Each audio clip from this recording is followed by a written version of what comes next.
Hello again, everybody. I'm Roger Hoover. Glad to welcome you back to the Crimson Tide Sports Network, and welcome to this Thursday edition of Crimson Drive, driven by Tuscaloosa Toyota. Check them out at TuscaloosaToyota.com, and we are so glad to be with you for this Thursday edition as we start looking forward to what's coming up on Saturday. Alabama in Starkville to take on Mississippi State, and we'll start to go through the headlines thanks to our smart board that is presented to us by our friends at RJ Young. RJ Young is the official technology solutions provider of Crimson Drive.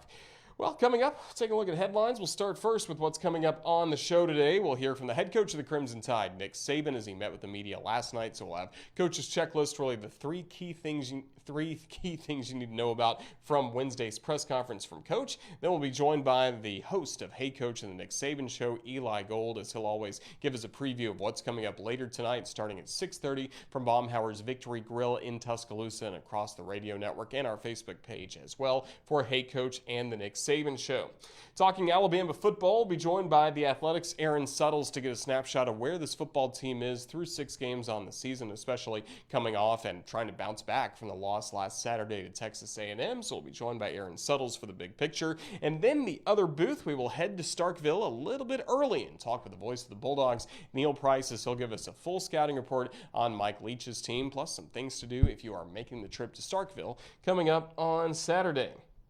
Crimson Tide football team again trying to bounce back as they take on Mississippi State at 6 o'clock from Davis-Wade Stadium. Our coverage on the radio will start at 3 o'clock for the Crimson Tide and the Bulldogs. Alabama has done really well in this series. Crimson Tide have won the last 13 meetings against State, and overall, great trips to Starkville through the years. 20-4, the Crimson Tide leads the series when the games are played in Starkville. Mississippi State, really good team. 3-2 on the season, 1-1 in SEC play. Their one win came against Texas A&M at Kyle Field the week before. Texas A&M defeated Alabama, so we know Mike Leach has a really talented team that's ready to go for Saturday against the Crimson Tide.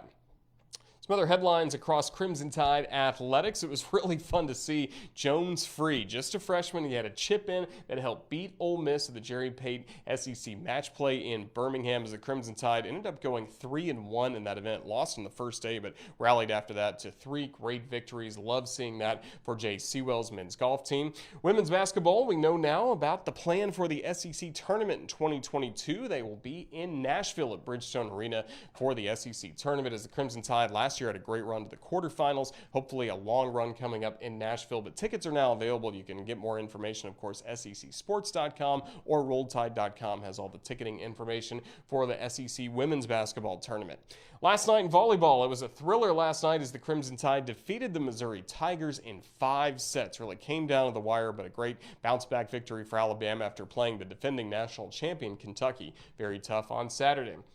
Last but not least, the soccer team, of course, win their last time out. Really solid victory on Sunday against Mississippi State. Now they're going on the road to College Station to take on Texas A&M. 7 o'clock on Friday. You can watch that on SEC Network Plus.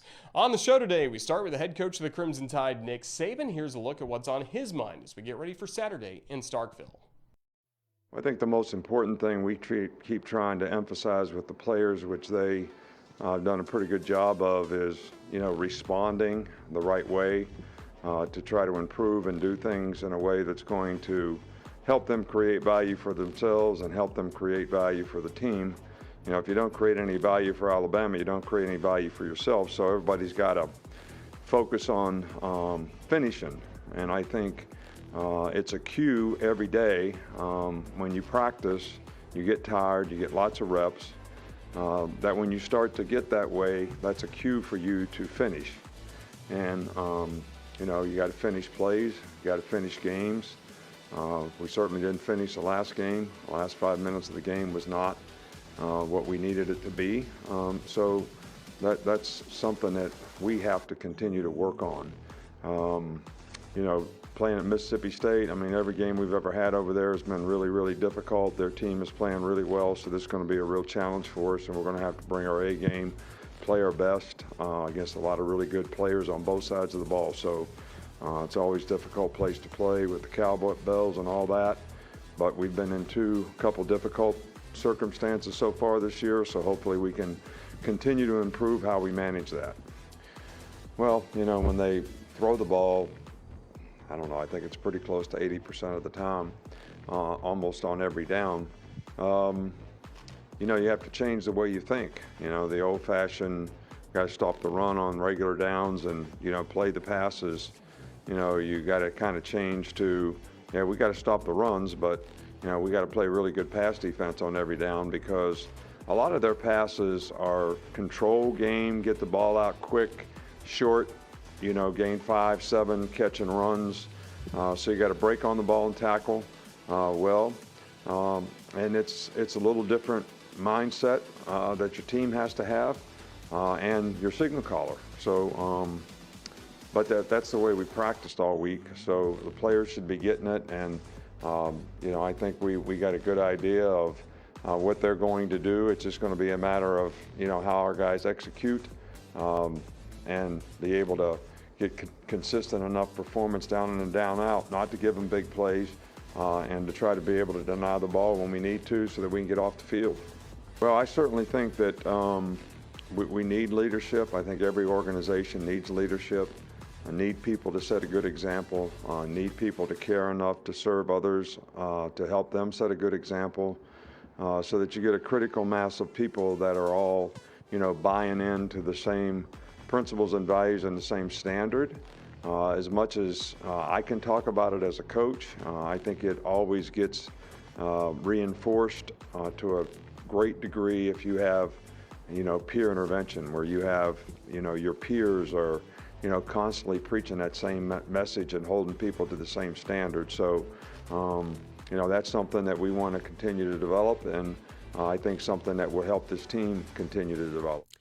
Coach's checklist from Wednesday night. Great to hear from the head coach of the Crimson Tide, Nick Saban. And coming up later tonight, he'll be visiting with Eli Gold for Hey Coach and the Nick Saban shows. Our coverage will start at 6:30 from Baumhauer's Victory Grill in Tuscaloosa. And as we do each and every Thursday here on Crimson Tide, it's time to check in with the voice of the Tide, Eli Gold, and get a full preview of Hey Coach and the Nick Saban show.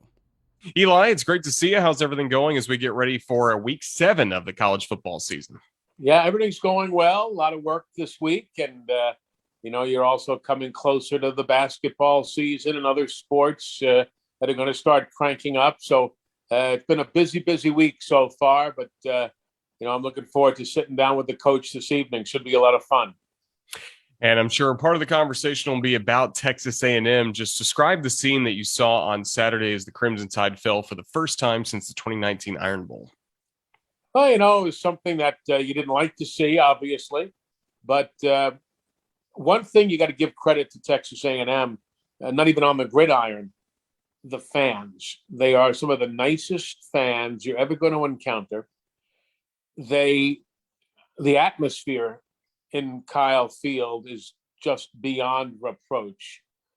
Whether it's from the fans, whether it's from the basic student body, whether it's from the Corps of Cadets, whatever it is, it was quite the atmosphere. And of course, you know, with the Aggies leading for much of the evening, it just continued to build. So, you know, it was what it was. Yeah, you lose a game every 2 years and you move on. You know, I was telling somebody today, I remember when Alabama, you know, we lost the Iron Bowl to Auburn, and then, you know, go a year and 2/3 before you lose another one. And I remember back in 1991 when Alabama hit rock bottom. They lost 35-0 in Gainesville. They still haven't tackled anybody from that night. And they lose that game terribly on a late Saturday night affair, and then didn't lose another game for like 2 years. They won the national championship in the interim and so on. So, you know, one game does not an organization or a team define. It is what it is. You lost. You know, pick up the pieces. You go about your business and start another winning streak. And typically, how have you seen Alabama teams bounce back after a loss like what we saw, especially in the Nick Saban era? I mean, these teams proves to be resilient, but it's all got to start in the practice field. It does, and the coach seems to be pleased with what he has seen on the practice field this week. He talked about that on one of his Wednesday press conferences yesterday. that the guys seem to be, responding well. If you have pride in the job you're doing, if you have pride in your team, if you want to win that title, you got to start right now. And yes, habitually after a loss, and there have been so very few of them, but habitually after a loss, the team bounces back and plays spectacularly well. Of course, Mississippi State's good. They beat Texas A&M. Will Rogers, their quarterback, he's never met a receiver he didn't like. The guy has thrown, for hundreds of yards. They have a good, solid football team. Their defense is very, very stingy. They don't, it's a rare occasion when they allow the other team to rush for 100 yards or more. So it's not going to be easy come Saturday, but I'd like to think that Bama's going to be able to bounce back because if nothing else, they're ticked off about what happened last weekend. What's it been like for you through the years calling games in Starkville? You're used to your voice on the radio going above the roar of the crowd, but how about above the cowbells plus the crowd?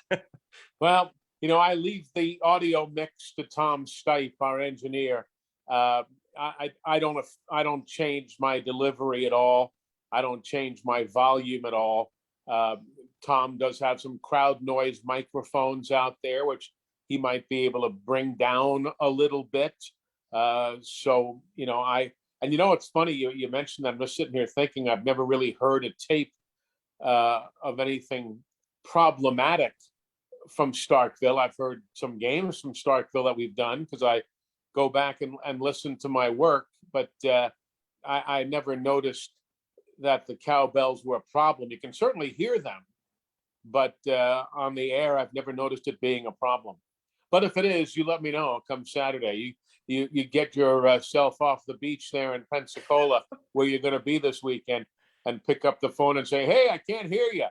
And as you put another umbrella into one of those fruity drinks of yours.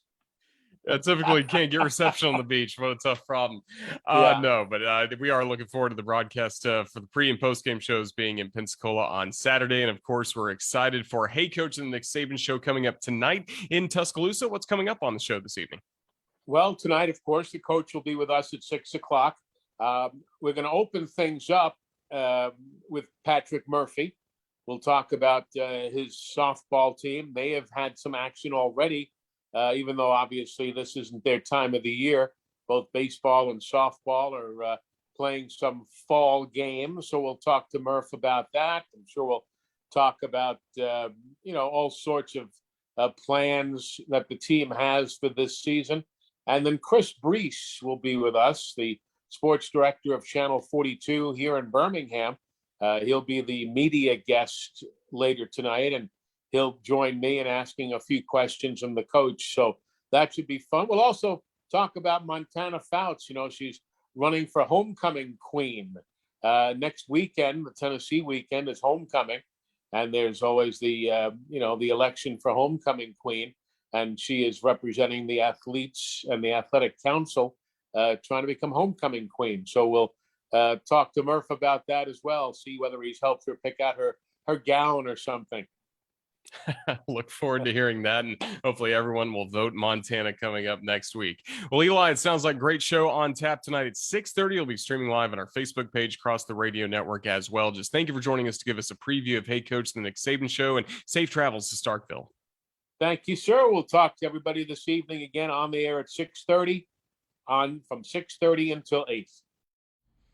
Always a great time with Eli Gold. Again, check out Hey Coach and the Nick Saban show coming up tonight from Baumhauer's Victory Grill in Tuscaloosa. Eli's been the voice of Alabama football for a long, long time, and somebody that's been around this program covering Alabama football for a long time as well is Aaron Suttles, once of the Tuscaloosa News and now with the Athletics. So he does a great job covering Crimson Tide athletics and also has a broad view of college football as well on that website. They're doing a lot of fascinating articles right now about some of the coaching carousels that we've seen pop pop up throughout college football history. So a really interesting time on The Athletic. And this week, he joins us for the big picture as we get a national view of college football, but a little unique with Aaron since he does cover the Crimson Tide on a daily basis. But certainly wanted to check in with him, get his thoughts after the Texas A&M game, and looking ahead to what Alabama must do Saturday against Mississippi State. Aaron, you took quite a big picture when you were at Kyle Field on Saturday night as the fans rushed the field after the game-winning field goal for Texas A&M. Just what can you tell us about the scene and of all the environments you've been to in your career? Was that one of the craziest? It definitely was. And, I have seen now, Roger, so many rushing of the fields every time a team beats Alabama. It's almost become commonplace, and you get it. And I know Alabama fans hate losing. I know that it affects their emotional well-being, but you have to think you're going to look back on this one day and be like, every time someone beat Alabama, it was worthy of them rushing the field. I think that speaks to where Alabama is in this moment in history. I would have had a better feel for the environment. Texas A&M is really high up the press box, and it's a closed press box, really kind of like Tennessee. You sort of feel like you're away from the action. I said after the Florida game that was the loudest crowd I'd been to. I imagine I would have probably thought the same thing at Texas A&M because it was really loud, but because we're behind that enclosed glass, you lose sort of how loud it actually was. But it was a great environment for college football. Well, a loss for the Crimson Tide, snapping a long winning streak. And like you mentioned, it's a momentous occasion when teams beat Alabama, it feels like. I mean, fans can still recite the names of Stephen Garcia or Cam Newton or all these different quarterbacks that have stepped up throughout the years. Just have there been some common threads to Alabama losses in the Nick Saban era that you've seen that showed up again on Saturday? Yeah, I think one, I want to be careful here because I think too often you want to be respectful of the team that beat Alabama and say they played great. But at the same time, Alabama usually has a lot of mistakes. The interception in the end zone, being in the red zone so many times and not scoring touchdowns, a kickoff return for a touchdown.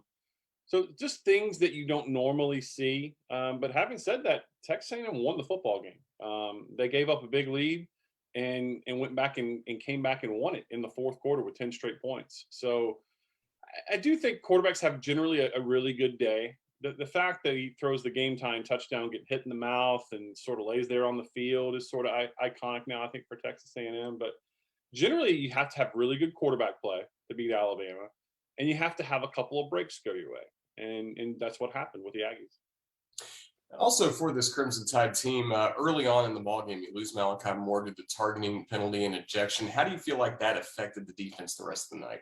Well, I think one, Jimbo Fisher's a really talented offensive mind, so he had scripted Alabama pretty well those first couple drives, and it's just you lose Malachi on the third play of the game. It's automatic. It's a loud environment, so I didn't think it did Alabama any favors. They looked out of sorts. I don't think communication was very good, and Brian Branch has played a lot of football for Alabama, so I don't necessarily think it's Brian Branch. I just think that threw them for a loop that first couple of series until they got their sort of bearings about them, and then they played better from there on out up until about the fourth quarter.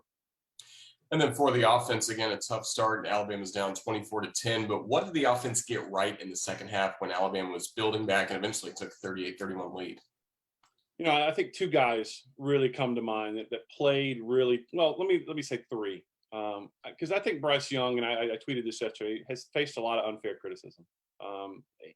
He played great. He was under a lot of pressure. He got sacked 4 times. And so he didn't have the best protection. It was a loud environment. So I thought he played great. But two of the other guys that I thought played tough and gave Alabama a chance to win. One, Brian Robinson. I mean, what a story.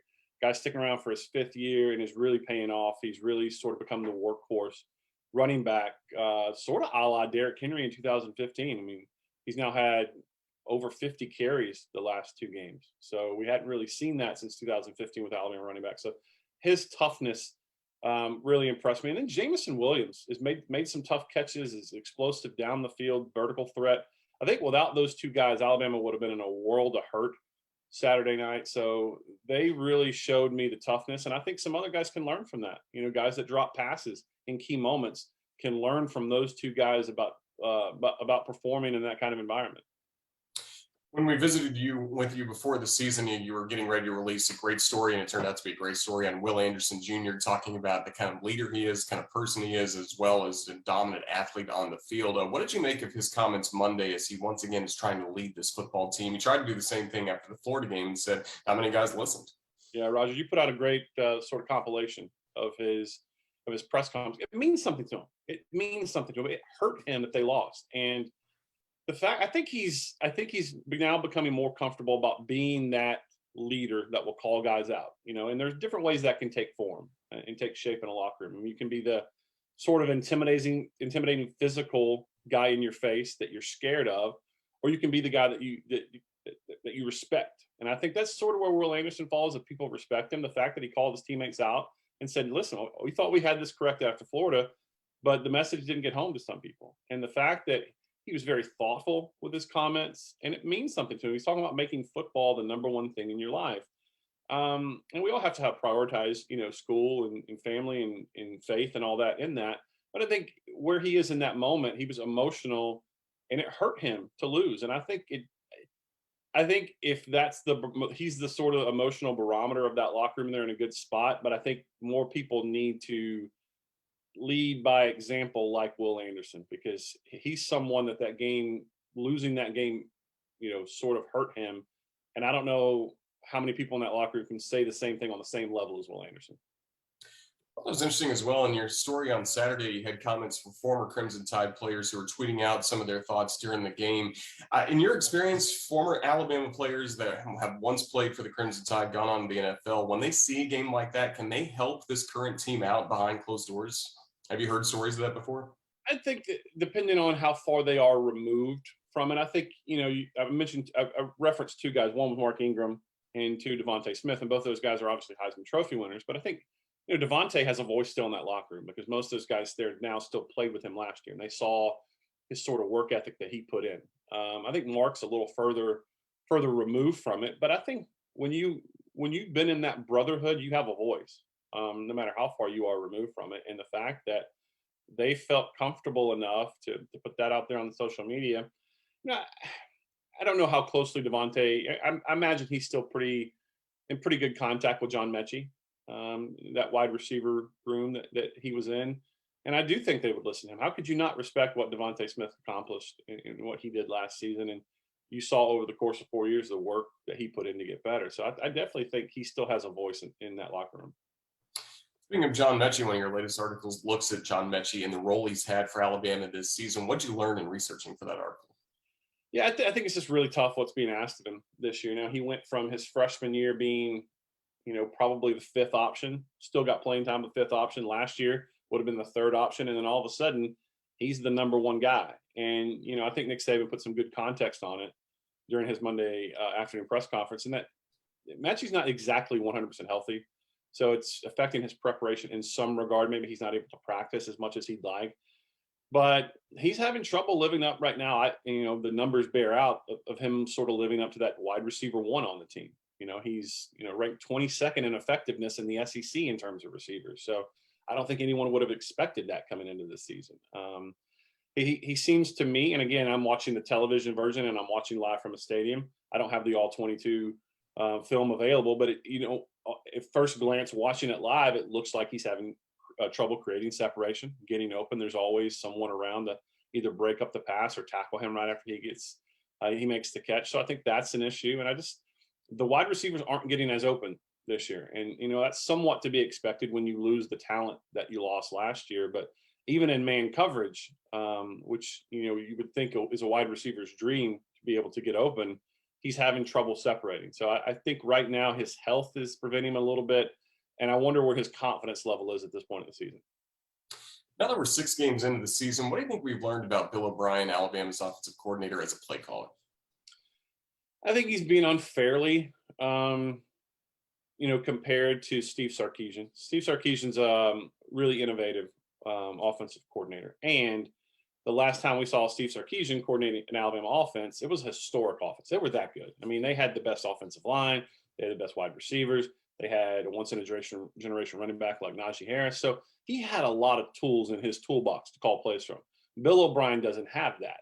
They're talented. The offensive line has issues. There's been issues at right tackle. There's been issues at center. I think running back's been pretty good, but the depth isn't where they'd like it now that, they've lost a couple of guys. And the wide receiver unit we just talked about isn't as good. And that's no slight to the guys that are there now performing their hardest. It's just, facts that they don't have a Devontae Smith. They don't have Jalen Waddle.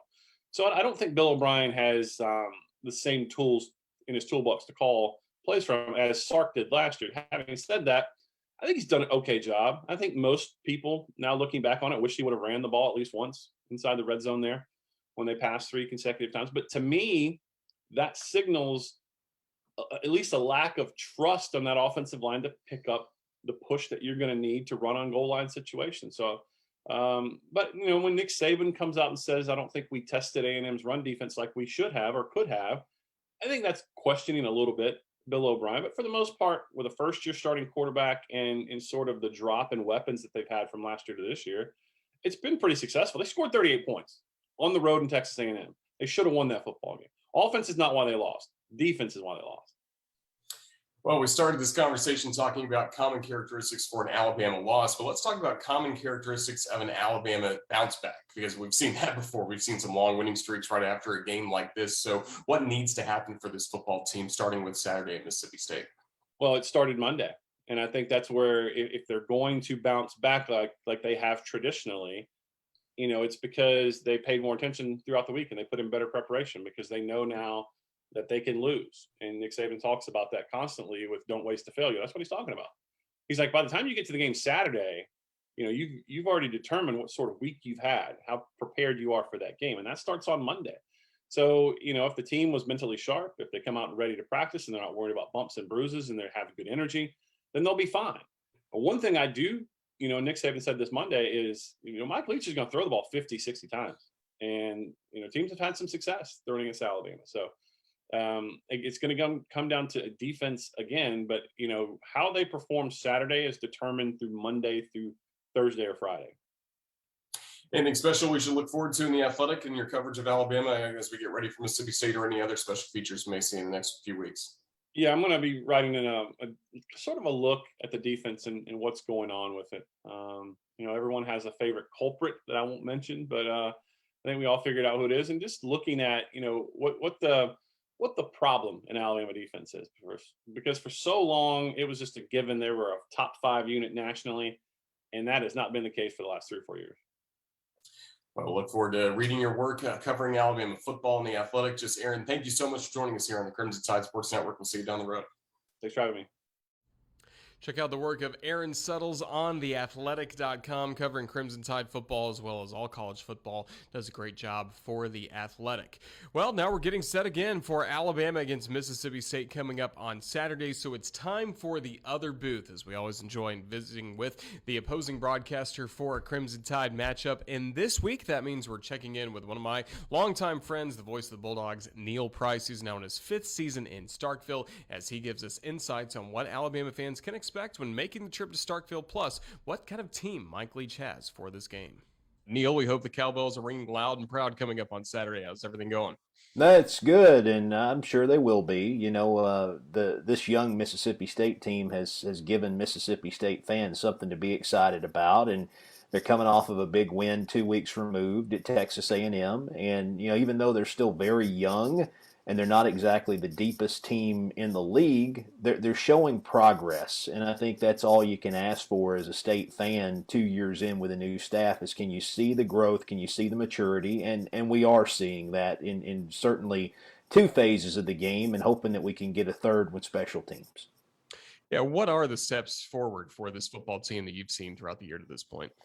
Well, I just think that on offense, you're seeing Will Rogers grow as a starting quarterback. And the first time he played considerable snaps in a game was a year ago at Alabama when KJ Costello got knocked out of the game. So it kind of became his job from there on. And, he started 11 games, I think now. He's still what would be a true sophomore.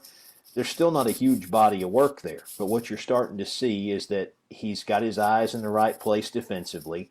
He's finding the open target. He's making the right read. And I think the most important thing is that he has the respect of the people that are playing on the field with him at a very young age and a very early stage in his career. So all of those things are positive from that position.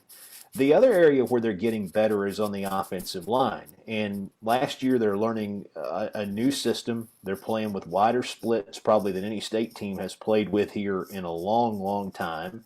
And you've got 5 guys who have never played as a starting unit together. And in the last 2 weeks, I think they've played their 2 best games. Now, obviously, it's a big challenge on Saturday, but can they continue to show improvement? Can they keep their quarterback upright and give Will time to get the ball out? If they can do that, then yeah, they're continuing to make progress in the right direction. The other thing is I think you've got some guys that are gelling too. So Mekhi Polk's been the leading receiver on this team this year. First year in the program, transferred over from Cal. He's learning Will Rogers just like Will's having to learn him. And those 2 guys have been able to put together pretty good chemistry and make some big plays. And Will's done a good job spreading the ball around too. So those are a few things that come to mind. On defense, they've just been incredibly aggressive and they have a good nose to follow the ball. Now that's bitten them a couple of times. They've given up some big plays, and I think that's the area they've got to clean up the most on that side of the ball. But they're getting good pressure from their defensive front. Their linebackers are doing a nice job, and that group in the secondary has really stepped up, produced some big-time takeaways for them, and I think they've got 2 very good corners in Emerson and Forbes. So they have the pieces over there, and with the exception of those busts early in the season, they have played pretty solid ball on the defensive end. And looking back at Will Rogers for a moment, is the air raid offense really suited well for him? Is he running it better than anybody else has at Mississippi State since Coach Leach arrived? Well, there's only been 2 guys who've run it since Coach Leach has been here. KJ Costello was the other. And, Will's suited for it because he was a prep at Brandon High School. His dad was his offensive coordinator, and they ran a version of the air raid. Gardner Minshew ran the air raid at Brandon High. So, yeah, I think he's uniquely qualified to do that. He's still doing it against college players in the toughest league in America, and he's 11 starts in. So I think that you've got to have some perspective with regard to what he's trying to accomplish. But yeah, I think he's qualified to do it, and he's completing north of 75% of his passes. I couldn't tell you the last time Mississippi State had a passer that was that efficient, and I think all that bodes well for his future. Thinking about Alabama against Mississippi State, especially with the defense, like you mentioned a moment ago, where does this defense for the Bulldogs match up best against Alabama's offense? It's a great question because, you've got some talented guys in terms of what Alabama's been able to use in that receiving core. And I think, again, the corners for State are going to give them a chance, at least those frontline guys, Emerson and Forbes, to try and make some plays. It's going to come up to how much can Fred Peters and how much can Jalen Green help out at the very back end to make sure they keep those receivers in front of them. I think that's a big part of it. The other thing, they've been really good at stopping the run this year. And I know Alabama is a little bit thinner at running back than it was at the start of the season. They've still got 3 really good guys there. But I think that's something that could play into Mississippi State's hand a little bit too, playing at home, if they can make them a little bit more one-dimensional. Those are the things I think about, early in the week. Now, that could change as we get closer to game time, but I think just looking at it very early in the week, those are 2 areas where State's had success this year, run game and with those 2 corners. Looking back at Mississippi State against Texas A&M a couple of weeks ago, what made State so successful in that ball game? Was it kind of everything coming together at the right time in that moment against A&M? Obviously, the Crimson Tide coming off a loss to the Aggies their last time out. Quick start. I think that's the thing that had been missing for Mississippi State. So second play of the game, the defense gets a takeaway on interception, sets them up for 3 points. Offense gets an early score. That's been something that hasn't always been there in the first 4 games of the season.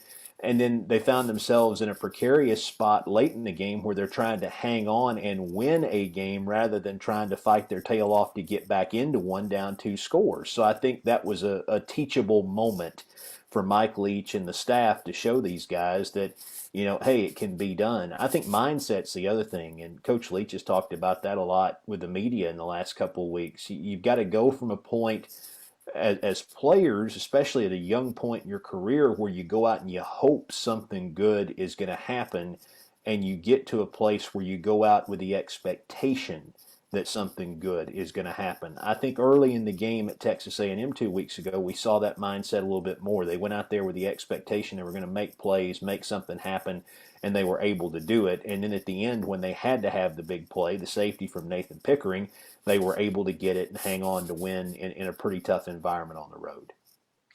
Mike Leach now in his second year as the head coach at Mississippi State. Just it seems like he's comfortable in every room he walks into. He's authentically himself. But how is he enjoying a year 2 in Starkville? Well, I mean, I think enjoy is a relative term when you're talking about coaching football, and he likes to point out there's always something you can be working on if you're a football coach. There's always somewhere you can get better. But I would have to think that he is enjoying the growth that he's seeing from his team. And again, we're still really early into this. I mean, 2 years in, and there were a lot of expectations placed upon him and the team because everywhere he's been, Texas Tech and Washington State, there have been significant jumps offensively in year 2 from year 1. We're seeing it, but, you're having to make those jumps against SEC defenses too. So I think that has to temper expectation a little bit. It may not be a 10-point jump because these defenses in this league are really, really good. So that said, can you see the little things? Can you see Will Rogers putting his eyes in the right place, making better decisions? Yeah, we're seeing that. Can you see the offensive line gelling? We're seeing that. Can you see the defense, limit big plays? Well, we've seen an improvement there certainly in the last 2 games that they've played. So I think you just, from a fan's perspective, you have to be able to look big picture and understand that the jumps are never as big in this league as they are in others, and that you have to just look at each game on its own and see what do you do well. And I think if you do that with an objective eye, you could see that State is doing a lot of things better than it was at this point a year ago. So I hope those are the things that he's taken away from all of this. For Alabama fans who are coming to Starkville for the game on Saturday, maybe it's the first time they've ever been to Mississippi State's campus. What should they experience, especially before the game around Davis-Wade Stadium? Well, I think, go to the Cotton District and check that out. You're not far away. It's an easy walk from the stadium. It is unique to Starkville in that you've got some little shops and restaurants there that everybody can kind of check out and enjoy. And this time of year especially, that's a beautiful walk from there into campus through the trees and down through campus to the stadium.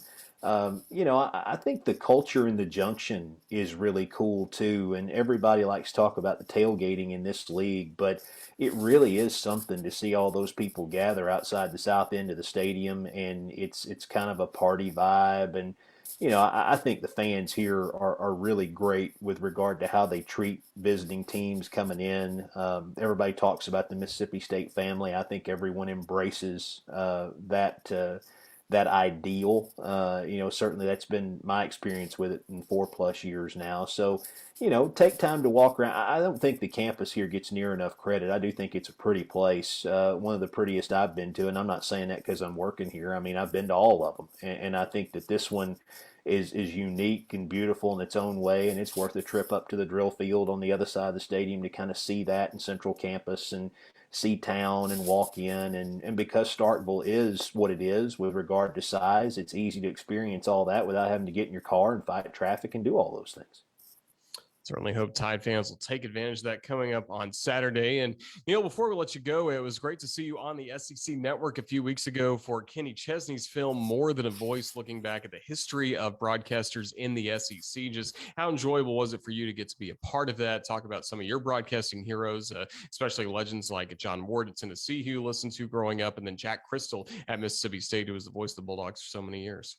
Well, I was talking to Eli about this earlier in the week. The only reason I'm on it is because I happen to be the guy who followed the guy who did the games here for 58 years. Okay, so that's the only thing that qualified me to be in the same room or on the same tape with a lot of those guys. What I'm happiest about, Roger, with that project is that it shined the light on a generation of broadcasters in this league that there are people now of a certain age that don't know who these people were. They were never exposed to it. They came along after these guys retired or passed in some cases. So I thought it was great that the spotlight was shined on them again, and maybe there are people out there who could experience their greatness for the first time because, when you think about SEC broadcasters, I mean, John Ward, Jack Crystal, Larry Munson, John Ferguson, Kaywood Ledford, they're all these legendary names. I'm so happy that we got to hear John Forney for the first time in a long time with some of those Alabama tapes that they played. We got to hear John Ferguson once or twice. And listen, it could have been a 10-hour show if they would have wanted it to be because they had to cover a lot of ground in a very limited amount of time. But I think they captured the essence of why those guys helped build the brand of SEC football and how they help build fan bases across the league. And, their contribution should be spotlighted. It is significant in the history of the conference. And I'm glad that I came along even at the very tail end of some of those careers. John Ward was a guy I got to listen to growing up in East Tennessee. Kaywood had retired and unfortunately passed by the time I got to Kentucky for those 12 years, but I got to work with people who worked directly with him. So in some ways I got to learn secondhand what made him so great and kind of weave some of that into what I do in my own career. And, Bob Kessling was a big influence of mine, too, helped me get into the business. And Bob learned right there at the feet of John Ward for all those years, before he ultimately stepped into that role. So I just think it's great that those people were recognized for what they did. I would tell you I miss a great many of them. Going back and hearing that brought back a lot of really good memories to hear some of those guys again. And I hope that it helps fans understand, too, that, radio is still very important to a lot of us. And we're doing what we do because we want to share that with the fans. We want to give them a link to someone who's inside and a part of the program and share in all those experiences with them. We're not here to satisfy our own egos. We're here to do a job for the fans. And I hope that helped them understand that the reason we do that is because the ones before us did it that way, too. Really well said, Neil. Well, we look forward to your broadcast coming up of Alabama and Mississippi State on Saturday and wish you and the Bulldogs all the best moving forward the rest of the year. Just thank you so much for coming on Crimson Tide Sports Network, giving us a great scouting report on the Bulldogs. Best of luck. Thank you. All right. Thanks, Roger. Fun to catch up with Neil Price, now in his 5th season as the radio broadcaster for the Mississippi State Bulldogs, and that is the matchup, Alabama against Mississippi State, coming up on Saturday. But before we get to our coverage on the Crimson Tide Sports Network for that game, why don't we take a look at the weekend schedule and see what else is coming up here across the network. We start tonight with the show we talked about at the beginning of Crimson Drive today. That is Hey Coach and the Nick Saban Show, coming to you live from Baumhower's Victory Grill in Tuscaloosa. 6:30 that'll get going. Coach Saban will be joining at 7 o'clock as Eli will be joined by Patrick Murphy. Coming up first at 6:30 with Hey Coach, then Coach Saban at 7. And then on Saturday, it's Alabama against Mississippi State. Our airtime will be at 3 o'clock. I'll actually be in Pensacola, Florida, along with Tyler Watts for our pregame coverage from the Casino Beach Bar and Grill. So if you are in Pensacola, we'd love to see you at Casino Beach Bar and Grill in Pensacola Beach for our pre- and post-game shows Saturday. And then the rest of the crew in Starkville for the game, Alabama against Mississippi State. The kickoff at 6 p.m. Sunday, Chris Stewart, along with Nick Saban, will review the ball game with the Nick Saban television show. Make sure you check out your local affiliates for that. It will also be available on demand later on RolledTide.com. And then on Monday night, it'll be Eli Gold and Corey Reamer from Baumhower's Victory Grill in Vestavia Hills, taking a look back at the Mississippi State game, plus looking ahead to the next week's matchup against the Tennessee Volunteers for homecoming. That is Crimson Tide Rewind at 6 o'clock. We'll also have streaming live for you here on the CTSN Facebook page. Then after that, it's going to be another Tuesday, another Thursday edition of Crimson Drive as the season keeps going along for the Crimson Tide. And remember, Crimson Drive is proudly driven by Tuscaloosa Toyota.